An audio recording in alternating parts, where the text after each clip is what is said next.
شاشه التلفزيون ال دي والال سي دي.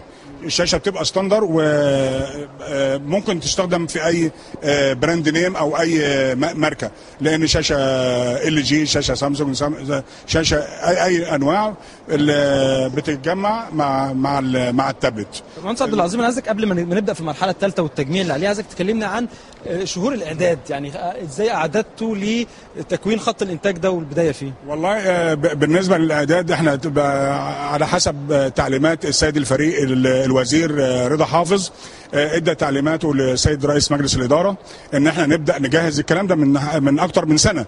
بدانا نشوف الشركه اللي هنشتغل معاها، وانت شفت الشركات اللي احنا اشتغلنا معاها، واعتقد المهندس عمرو ادى نبذه مختصره عن شركه ايتيدا والمواصفات اللي هي حطتها، واشتغلنا مع الشركات بحيث ان احنا نجهز نعمل ترانسفير اوف تكنولوجي، يعني التكنولوجيا اللي بيتعمل بها المنتج ده في البلد المنشأ هي نفس التكنولوجيا او الخطوات اللي بيتعمل بها المنتج هنا في شركه بنا للصناعه الالكترونيه.